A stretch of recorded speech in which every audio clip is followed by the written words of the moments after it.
You could be forgiven for asking, what's happened to Ecuador? Turn now to the chilling images coming in from Ecuador late today. Armed men storming a live TV broadcast in Ecuador. The studio crew taken hostage. The situation in Ecuador is rapidly deteriorating, with violence escalating to alarming levels. Once considered among Latin America's safest nations, Ecuador is now grappling with a surge in crime and bloodshed. This troubling trend reflects a broader pattern of increasing turmoil that has been unfolding over recent years.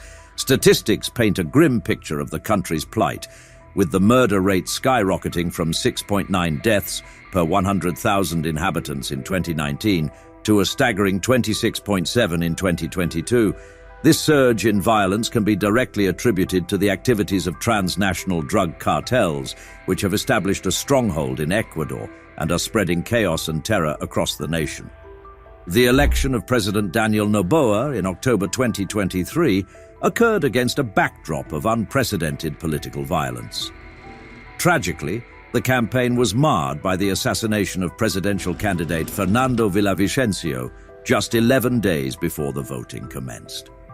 Since assuming office, President Noboa has adopted a tough stance against the cartels, implementing measures such as transferring key cartel figures to maximum security prisons. However, the challenges facing Ecuador became starkly apparent when notorious drug lord José Adolfo Macias Villamar, also known as Fito, managed to escape from La Regional prison on January 7th. Serving a lengthy sentence for drug trafficking, extortion and murder, Macias's escape underscored the deeply entrenched influence and power wielded by the cartels. In a disturbing turn of events, Macias's escape triggered a chain reaction across Ecuador's prison system. Another cartel leader, Fabricio Colón Pico, along with 31 other inmates, also broke free, plunging the nation into chaos. The situation reached a critical point when armed assailants stormed a television station in Guayaquil, capturing global attention and highlighting the brazen tactics employed by the cartels. President Noboa responded decisively, declaring a nationwide state of internal armed conflict and designating over 20 narco gangs as terrorist organizations. He mobilized the military to confront and neutralize these threats, vowing to restore peace and stability to Ecuador. While significant progress has been made, with the release of most prison hostages and the apprehension of the TV station attackers, the violence shows no signs of abating. Let's take action against the scourge of drug-related violence. Share your thoughts and ideas in the comments below. Together, we can work towards a safer future. Don't forget to subscribe for more updates and join us in this important conversation. Now, let's continue our journey towards meaningful change.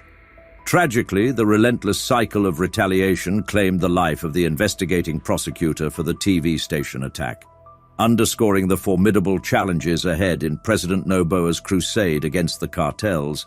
Ecuador finds itself in the throes of a protracted and arduous struggle, where the specter of a forever war against the cartels looms large, with success far from guaranteed. The illegal drug trade became a big deal in Latin America in the 1960s and 70s, especially in Bolivia, Colombia, and Peru. People in the United States started worrying about drugs because more folks were using them, and drugs were linked with the counterculture movement and crime. In 1971, President Nixon announced the war on drugs to tackle the problem. But things didn't get better. In the 1980s, Colombian cartels like Medellin and Cali got stronger.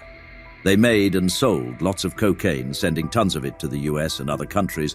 Rival gangs fought each other, leading to killings, bombings, and kidnappings. Latin America got more violent, and drug use increased in the US. The Reagan government joined the fight with a bunch of tactics. They ran the Just Say No campaign, led by Nancy Reagan, to tell people not to do drugs. They also made stricter laws against drugs, gave more money to the Drug Enforcement Agency, DEA, and helped Latin American countries. Despite all this effort, the war on drugs has mostly failed after more than 50 years. Even big goals set by the international community, like a drug-free world by 2008, didn't happen. They focused too much on punishing people and didn't deal with the real reasons behind drug problems. Even when they broke up the big Colombian cartels in the 1990s, new gangs popped up because people still wanted drugs. The Mexican Sinaloa and Jalisco New Generation cartels are good examples.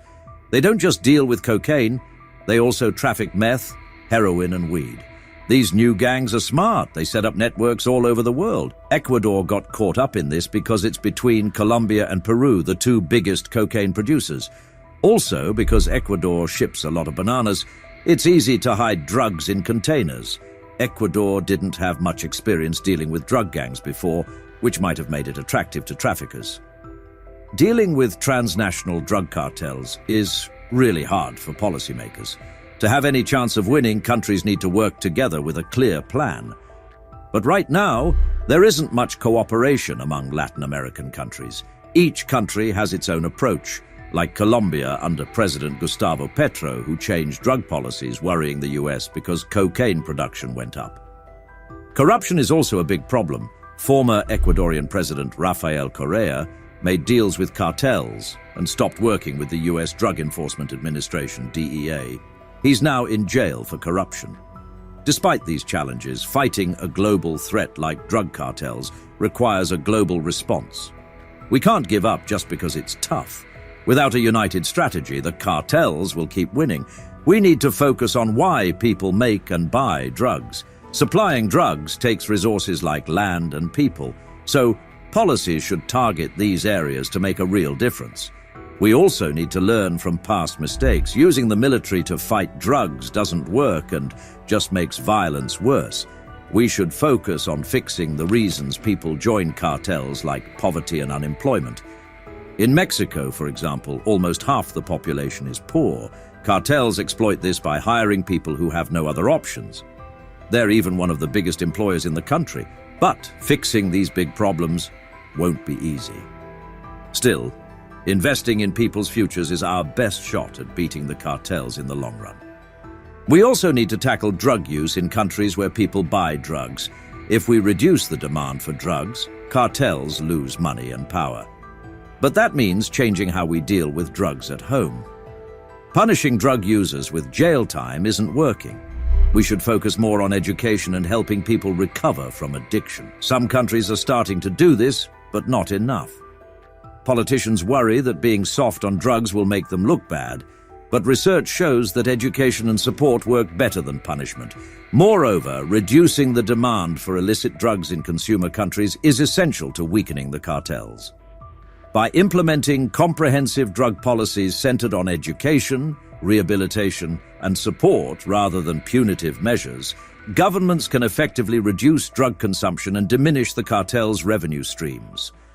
If you're intrigued by global affairs, don't miss our next video. Share your thoughts in the comments below and keep the conversation going. Remember to like, subscribe, and stay engaged for more insightful content.